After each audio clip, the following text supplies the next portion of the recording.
Subscribe करें हमारे YouTube channel साधना gold को और पाएं वीडियो सबसे पहले। और हाँ, बेल आइकन दबाना ना भूलें। जब दीक्षा लेते हैं तो उस समय भी आपको कुछ नियमों का पालन करना पड़ता है, जैसे आपका आसन क्या होना चाहिए, आपकी माला क्या होनी चाहिए। जब एक गुरु आपको दीक्षा दे रहा है, पहली बात तो उन्हें ये मालूम होना चाहिए कि मैं अपने शिष्य को जो मंत्र दे रहा हूँ या जो इसका मार्ग है उसके अनुसार इनको मार्ग पर ले जाने का जो रास्ता दिखा रहा हूँ, उसके लिए कौन सी माला और कैसा आसन होना चाहिए, ये गुरु ही आपको बताएंगे कि आपको किस तरह का आसन लेना है और किस तरह की माला से आपको मंत्र जाप करना है।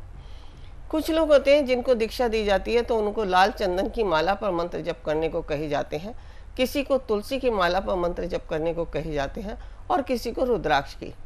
तो ये हमें देखना है कि हमें कौन सी माला पर किसके लिए कैसा मंत्र देना है।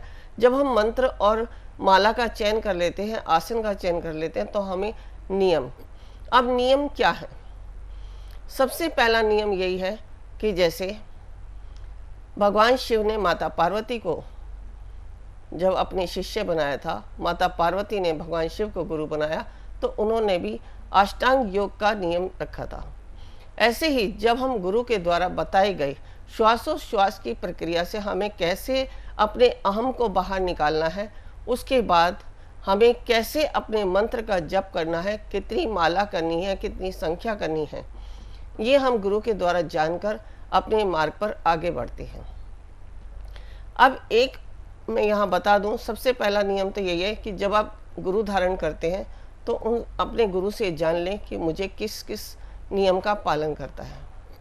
या अगर हम शास्त्रों में देखें, जैसे गुरु गीता है, बहुत पहले से चली आ रही है, हमारे शिव और पार्वती संवाद से ही गुरु गीता बनी है। उसमें भी लिखा है कि जब आप गुरु बनाते हैं तो अपने जो भी कोई हमारा अर्निंग होती है उसका 10वां भाग हम अपने गुरु को देते हैं।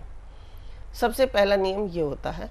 लेकिन यहाँ जो हमारी संस्था है, ये हमारे कोई नियम नहीं होते, श्रद्धा अनुसार ही दान होता है। आपकी जितनी क्षमता होती है आप उतना सबसे पहले गुरु को दान करें। या कभी कोई भी पर्व आता है, जैसे गुरु पूर्णिमा हो गई, अक्षय तृतीया हो गई, होली हुई, दिवाली हुई, इनमें आप अपने गुरु को जो दान देते हैं उसके द्वारा आपके जो है जितना आप दान देते हैं उसका 1000 गुना फल आपको प्राप्त होता है।